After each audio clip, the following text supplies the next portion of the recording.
Baik, salam semuanya Bapak Ibu. Senang berjumpa kembali dari kejauhan. Semua saya lihat wajahnya bersinar. Ini wajah yang diberkati Tuhan. Tuhan tidak pernah meninggalkan kasih sayangnya kepada umat yang setia. Baik, kita akan masuk kepada share screen sekarang. Di tema kita hari ini, bersama Tuhan siap memasuki tahun 2023. Ya. Ini sesuai dengan tema yang di dalam kitab Ratapan, ini paralel dengan kehidupan Habakuk. Yeremia juga sebagai pribadi yang hidupnya penuh dengan tantangan secara matematika. Tidak ada hasil, tetapi secara spiritual, Yeremia sebagai nabi yang besar. Demikian juga Habakuk, kita akan memperhatikan bagian dari kitab ini. Pernahkah Anda merasa bahwa Anda tidak membuat banyak kemajuan dalam hidup? Mungkin bisnis, mungkin keluarga, mungkin kegiatan-kegiatan. Apakah Anda pernah kecewa atas kurangnya kemajuan dalam kehidupan rohani? Ada kekecewaan dan kadang putus asa, seperti batu besar yang mustahil untuk dialihkan. Putus asa menekan kita dan membuat kita letih. Kita merasa seolah tidak dapat mengambil satu langkah lagi. Nabi Habakuk memiliki kata-kata yang membangun bagi orang yang kesulitan hidup. Sekalipun kita akan menghadapi tantangan dan kesukaran di tahun baru 2023, kita akan memiliki harapan karena kita sama seperti Habakuk menemukan kekuatan di dalam Tuhan yang Maha Kuasa. Dalam keadaan seperti apapun, kita selalu hidup dalam sukacita. Kita mempunyai pengalaman di mana Habakuk akan mengajak kepada kita dalam pasal 3 ayat 17 sampai dengan 19 dikatakan demikian. Sekalipun pohon ara tidak berbunga, ini sering dinyanyikan ya, nyanyian yang sangat indah. Pohon anggur tidak berbuah, hasil pohon zaitun mengecewakan, sekalipun ladang-ladang tidak menghasilkan bahan makanan, kambing domba terhalau dari kurungan, dan tidak ada lembu sapi dalam kandang. Namun aku bersorak-sorak di dalam Tuhan, beria-ria di dalam Allah yang menyelamatkan aku. Allah Tuhanku itu kekuatanku. Ia membuat kakiku seperti kaki rusa. Ia membiarkan aku berjejak di bukit-bukitku. Habakuk 3, 17 sampai dengan 19. Bapak dan sekalian, tiada hidup tanpa masalah. Orang Kristen, orang beriman pun ada masalah. Demikian juga kehidupan Habakuk. Habakuk menyatakan komplainnya kepada Tuhan, ya, kepada Tuhan. Saya akan membaca ayat 2 dan 3 pasal 1. Berapa lama lagi Tuhan aku berteriak, tetapi tidak kau dengar, aku berseru kepadamu penindasan, tetapi tidak kau tolong. Mengapa engkau memperlihatkan kepadaku kejahatan, sehingga aku memandang kelaliman? Ya, aniaya dan kekerasan ada di depan mataku, perbantahan dan pertikaian terjadi. Keadaan umat sepertinya menghadapi kehidupan iman sulit. Namun demikian Allah seperti tidak berbuat apa-apa, ya, tidak melakukan apa-apa. Dia tidak menanggapi akan apa yang terjadi di dalam kehidupan umatnya. Bahkan Habakuk pun menyampaikan komplain ini kepada Tuhan. Bapak dan sekalian, apakah Anda pernah mengalami yang seperti itu? Anda bukan sendirian, bahkan sejak zaman dahulu kala, sejak zaman perjanjian lama, sejak zaman nabi-nabi, ya, kita melihat bagaimana Tuhan juga sepertinya tidak melakukan apa-apa. Kalau Anda mengingat Mazmur 73, dia mengeluh, menyatakan bahwa mengapa orang-orang yang tidak beriman, gemuk-gemuk hidupnya baik-baik saja, tetapi kami yang beriman kurus dan menghadapi berbagai malapetaka. Namun demikian, bersyukur karena aku mengingat kepada Tuhan. Tuhan, itu Bapak dan Saudara sekalian, tidak pernah menahan pertanyaan itu, dan Tuhan mengerti apa yang terjadi. Maka jawaban Tuhan di dalam pasal 1 ayat 5 sampai dengan 11, itu Bapak bisa membacanya nanti. Tetapi di dalam ayat 5 dan 6 dinyatakan solusinya bertambah runyam.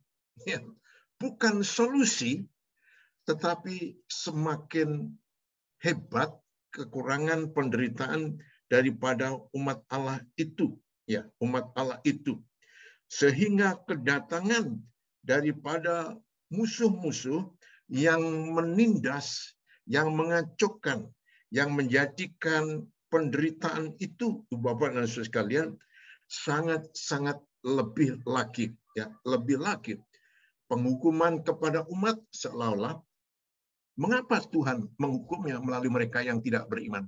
Saudara, mengapa orang tidak beriman? Kadang-kadang mempermalukan kita sebagai orang-orang beriman. Firman Tuhan jelas, tidak ada dan tidak akan ada sesuatu yang menjadi masalah dalam kehidupan orang beriman tanpa ada sesuatu yang dilakukan. Tidak akan ada asap kalau tidak ada api. Inilah sesungguhnya yang Tuhan jawab. Jawab tidak menjawab penderitaannya, dan Tuhan tidak menjawab apa yang terjadi dalam kehidupan umatnya, tetapi Tuhan sesungguhnya ingin supaya umatnya itu mawas diri, ya, introspeksi dalam kehidupannya sebagai orang-orang yang beriman. Komplain yang kedua, tidak seharusnya umat menderita atas tindakan orang kafir, ya, orang kafir. Jadi di situ ditegaskan di dalam ayat yang ke-12, sesungguhnya dinyatakan secara lantang, bukankah engkau ya Tuhan dari dahulu Allahku yang Maha Kudus tidak akan mati kami. Ya Tuhan, telah kau tetapkan dia untuk menghukumnya. Ya gunung batu, telah kau tentukan dia untuk menyiksa. Ya. Tuhan seringkali memakai orang-orang yang tidak beriman untuk mengacau, menguji, dan menganiaya orang-orang yang percaya kepada Tuhan suatu saat untuk menjadikan umat Tuhan mengerti. Apa bedanya emas murni dengan emas sepuhan? Ya, ketika digosok, emas sepuhan akan berubah warna, emas murni akan tetap murni. Bapak, Anda melihat saya memegang uang, ini 100, di Indonesia warnanya merah. Ya. Kalau ada pepatah, kalau melihat uang matanya hijau, itu uang Amerika dolar. Tapi kalau di Indonesia memandang uang matanya merah karena uangnya merah. Ya. Pernah saya memberikan gambaran, uang 100.000 ini mempunyai nilai 100 kalau dibelikan, ditukarkan mempunyai nilai 100.000 ini. Anda membayangkan kalau uang 100 ini saya remas-remas, apakah nilainya berubah? Tidak kan? Apabila uang ini saya buang ke tong sampah, bercampur dengan kotoran, dengan berbagai hal yang tidak sedap, apakah nilai 100 berubah? Tidak. Mengapa kita berubah? Ada kesulitan, ada masalah sedikit, kita sudah menjadi lelah. Dan kadang sudah meninggalkan Tuhan. Itu adalah masalah iman. masalah iman kita perlu diuji, dibuktikan. Oleh karena itulah Ibu Bapak sekalian, ada janji iman. Janji iman yang dijelaskan di dalam pasal 2, dasarnya adalah firman Tuhan. Penglihatan begitu indah yang mengatasi permasalahan, bukan secara logika, otak, pikiran, tetapi secara spiritual. Jangan lupa, gereja adalah persekutuan orang-orang rohani. Maju mundurnya gereja, maju mundurnya seseorang tidak ditentukan logikanya, tetapi ditentukan oleh rohaninya. Bagaimana kehidupan rohani Anda? Firman Tuhan menjadi dasar. Saya sudah berulang-ulang katakan, sejak saya menjadi hamba Tuhan 51 tahun yang lalu sampai sekarang, hidup kami adalah tergantung kepada firman ini. Dan seluruh dunia banyak orang diubahkan karenanya. Firman ini yang mengubahkan. Hidup itu adalah hidup oleh karena percaya. Hal tersebut melampaui beyond tubuh dan jiwa. Maksudnya apa? Manusia tidak hanya terdiri daripada tubuh dan jiwa, tetapi roh. Tubuh memerlukan sandang pangan papan. Itu sebabnya perlu kerja keras. Jiwa adalah rasa karsa cipta. Perasaan, pikiran, dan kehendak itu sebabnya kita perlu bercita-cita setinggi langit supaya ada kepuasan. Tetapi Bapak sekalian, apa yang terjadi ketika manusia meninggal?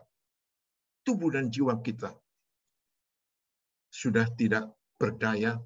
Hanya roh yang hubungannya dengan Tuhan, itulah yang menentukan. Karena orang percaya hidup oleh percayanya, oleh karena iman kepada Kristus. Iman Anda akan menentukan bagaimana kehidupan keimanan Anda kepada Tuhan.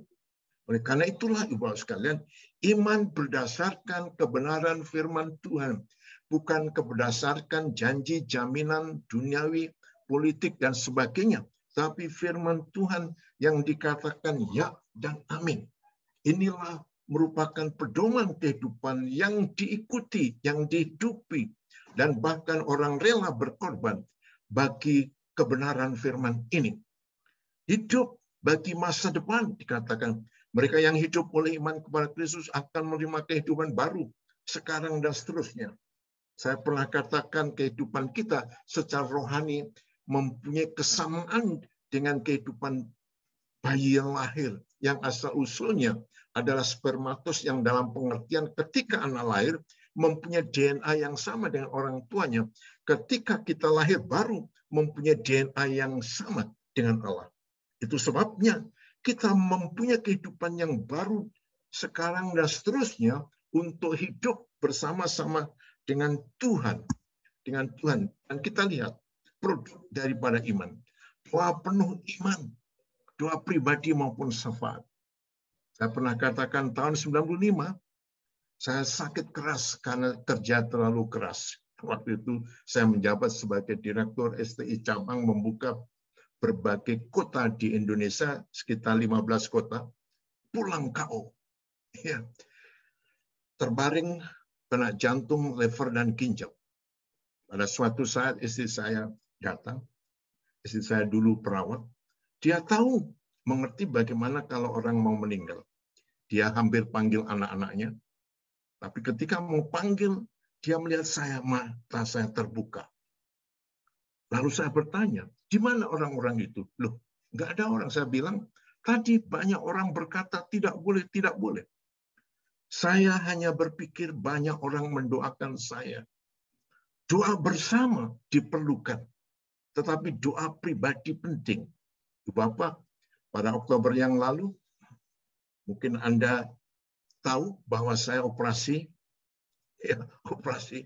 Tidak ada keluarga. Tidak ada siapa-siapa, hanya saya pribadi di New York, di Manhattan. Saya setengah 2 sampai jam 5 dibius, tidak sadar.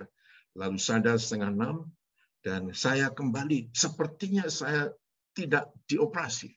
Ya, saya berpikir Tuhan Yesus mengoperasi saya. Artinya apa? Secara pribadi Tuhan pun melihat. Tetapi secara bersama Tuhan juga menentukan. Oleh karena itu, doa penuh iman yang dinyatakan oleh Habakuk. Ya, Habakuk menjelaskan kepada kita bahwa doa Nabi Habakuk menurut nada ratapan. Ratapan di sini menjelaskan kesungguhan hati, kesungguhan dalam kehidupannya. Bagaimana doa itu dinyatakan bersyukur karya Tuhan masa lalu. Apa yang terjadi? Bagaimana Tuhan menyertai bangsa Israel keluar dari Mesir? Ya, tiang awan, tiang api melampaui laut. Hasil iman pada masa lalu adalah pengucapan syukur. Dan karenanya mempercaya akan masa depan. Masa lalu merupakan kenangan peristiwa yang terjadi yang Tuhan telah perbuat. Masa kini merupakan masa perjuangan untuk menyaksikan masa yang akan datang yang Tuhan sudah siapkan bagi kita. Karena itu Ibu Bapak sekalian, pengakuan iman penting sekali buat kita untuk dibuktikan. Bagaimana kehidupan iman membawa kita terbang tinggi mengatasi kekhawatiran dan ketakutan. Hidup dengan penuh harapan dan jaminan. Ini tidak tergantung kepada strata jabatan gereja. Apakah pendeta, apakah majelis, apakah pengerja, tidak peduli, anggota biasa juga mempunyai Yesus yang sama. Dengan pastor, dengan majelis, dengan pengerja, Yesus yang sama. Yesus bisa bekerja terhadap siapapun tergantung terhadap imannya. Hidup dengan penuh harapan dan jaminan itulah merupakan sesuatu keyakinan yang harus dimiliki. Karena itulah Ibu Bapak sekalian, hendaknya kita sekalian menyadari bahwa saya pribadi, Anda pribadi, mempunyai tanggung jawab, mempunyai hubungan, mempunyai kehidupan secara pribadi dengan Allah. Ya, kebersamaan penting saya katakan, tetapi secara pribadi Allah akan meminta pertanggungjawaban kehidupan kita. Dan Tuhan memberikan iman sehingga iman ini mampu mengatasi berbagai hal yang ada dalam kehidupan kita, ya, dalam kehidupan di semesta ini. Mari kita lihat sebagai penutupnya, maka kamu akan melihat kembali perbedaan antara orang benar dan orang fasik, antara orang yang beribadah kepada Allah dan orang yang tidak beribadah kepadanya. Tuhan memberikan kepada kita janji yang luar biasa. Melalui iman percaya kita kepadanya mengawali tahun baru 2023 dengan tujuan yang lebih besar dan mulia. Rintangan, tantangan, dan bahkan tentangan tidak pernah berakhir. Tetapi umatnya yang setia akan berhasil karena Immanuel. Tuhan menyertai kita. Natal baru kita rayakan, menunjukkan, mengingatkan kepada kita betapa hebatnya Tuhan. Tuhan yang kita percayai, Tuhan yang sudah mengubahkan dunia, Tuhan yang mempengaruhi semesta ini, dan banyak orang diubah karenanya. Maka masa depan kita adalah masa depan yang cerah ketika kita hidup bersama-sama dengan Dia. Nantikanlah Dia. Mari berdoa. Bapa Surgawi, mengucap syukur untuk pengalaman Habakuk.